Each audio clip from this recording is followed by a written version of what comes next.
Bienvenue. Aujourd'hui, on s'attaque à un sujet, une petite révolution même, dans le monde de la course à pied. Les super chaussures. Celle avec, vous savez, les plaques de carbone, les mousses un peu magiques qui promettent de nous transformer en champions. On nous dit depuis des années, moi le premier, de choisir la chaussure la plus confortable, celle dans laquelle on se sent bien. Mais que faire si la science venait nous dire que notre propre sensation de confort est en fait un guide totalement inutile pour la performance? C'est tout le paradoxe que soulève notre source du jour. C'est une étude très sérieuse publiée dans le Scandinavian Journal of Medicine and Science in Sports.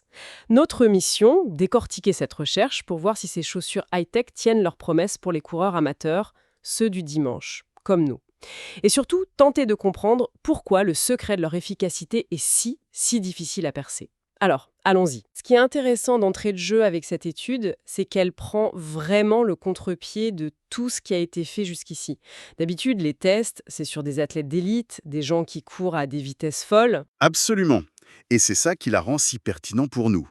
Là, les chercheurs ont recruté 41 coureurs, amateurs, 31 hommes, 10 femmes, des gens normaux quoi. D'accord.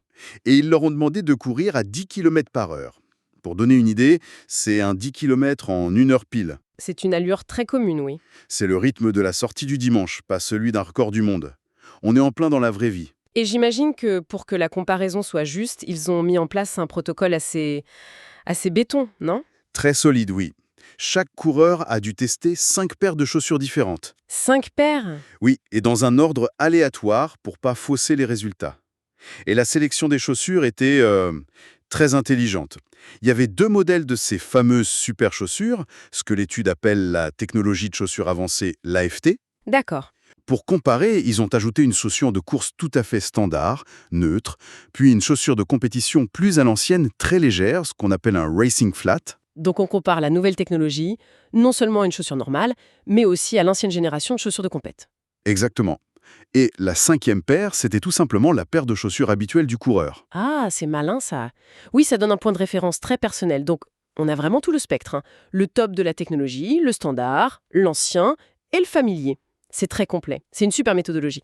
Alors, une fois que les 41 coureurs ont fait leur tour de piste, qu'est-ce que les capteurs d'oxygène ont révélé? Est-ce que le mythe a tenu le coup? Alors là, le résultat est sans appel.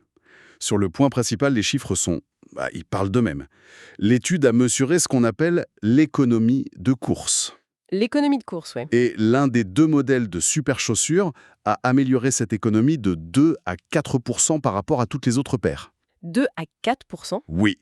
L'autre modèle l'a aussi amélioré, mais un peu moins. Le message clé, c'est que oui, même à une allure modérée, la technologie fonctionne. D'accord. Arrêtons-nous juste une seconde sur ce terme.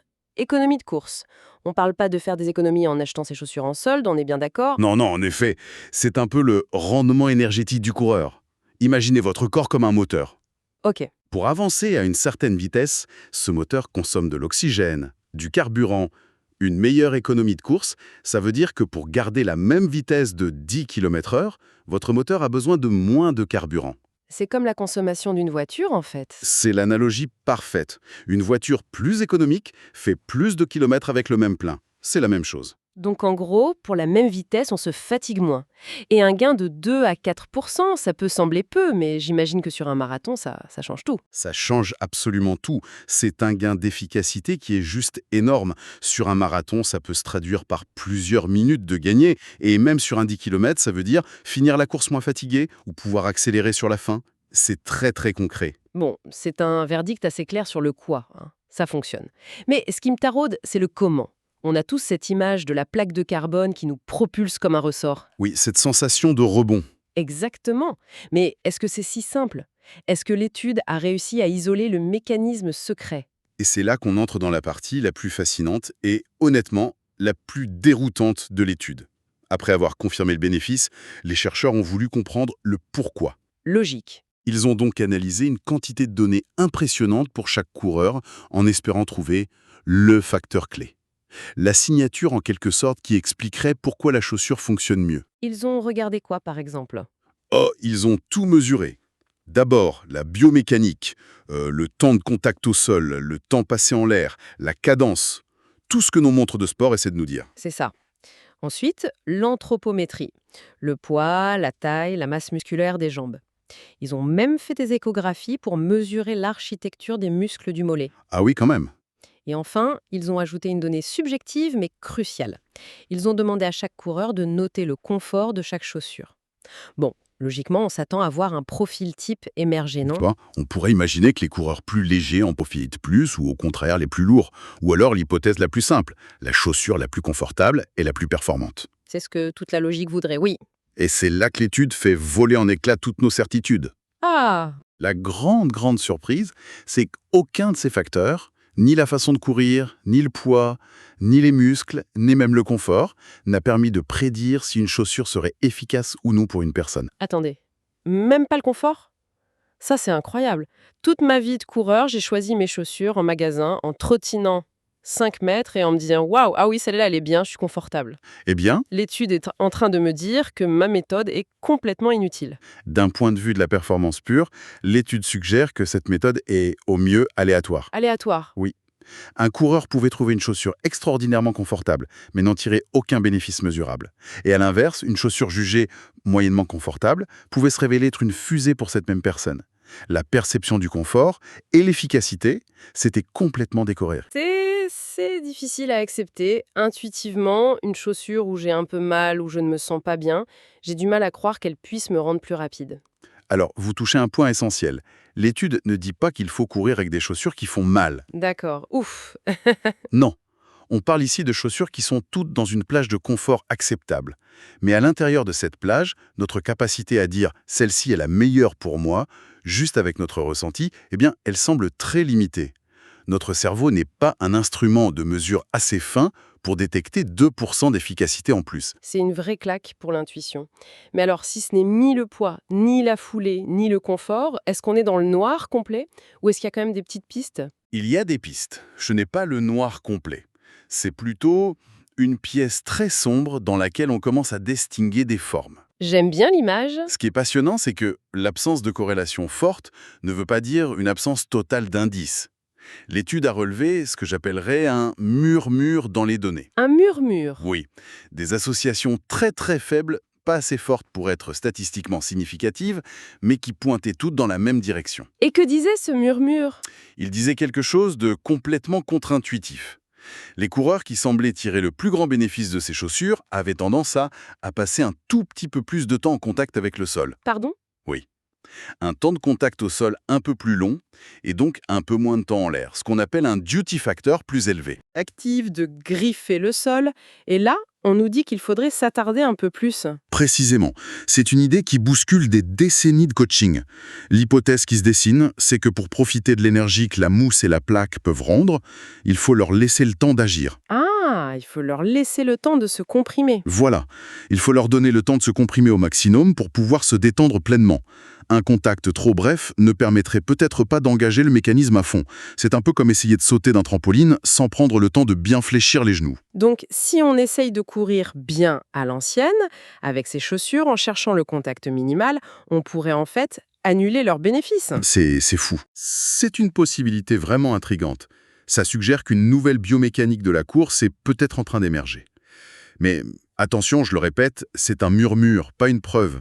Le message le plus fort de l'étude, c'est la variabilité considérable de la réponse d'un individu à l'autre. La variabilité, en clair, ça veut dire que c'est la loterie. C'est un peu ça. Et c'est là tout le dilemme quand on est devant un mur de chaussures à 250 €. C'est un vrai pari. Exactement. Une même paire peut être spectaculaire pour vous et ne rien faire pour votre partenaire d'entraînement. On peut tomber sur le billet gagnant qui nous fait gagner 3 minutes ou sur un billet qui ne nous apporte rien, le portefeuille en moins. Et la science, pour l'instant, ne sait pas nous dire à l'avance si on sera gagnant. Ok, on a le verdict, ça marche. On a le mystère, on ne sait pas trop pourquoi. Et c'est très personnel. Concrètement, si on est sur le point de sortir sa carte bleue en magasin, qu'est-ce qu'on fait de tout ça? La première chose, c'est un message très positif. Cette technologie, ce n'est pas un gadget pour l'élite. L'étude prouve qu'elle offre un bénéfice réel, tangible, même à une allure de footing. Ce gain de 2 à 4%, il est là, donc l'idée d'investir n'est pas absurde pour un coureur amateur. Ça, c'est le côté encourageant. Et le côté plus prudent. Le côté prudent, c'est un appel à l'humilité et à la méfiance vis-à-vis des formules magiques. Si un vendeur vous met sur un tapis, filme vos pieds et vous dit Avec votre foulée, c'est ce modèle qu'il vous faut.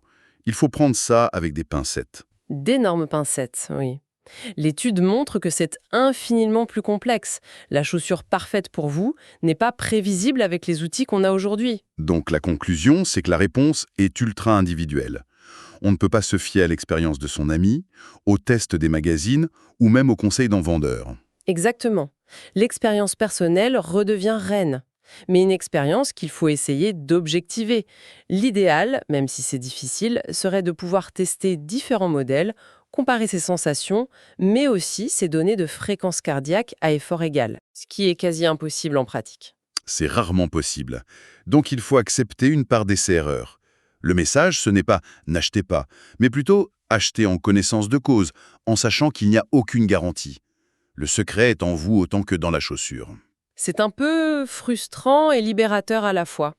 Frustrant parce qu'il n'y a pas de guide parfait, mais libérateur parce que ça nous redonne le pouvoir d'expérimenter sans se sentir obligé de correspondre à un profil type qui finalement...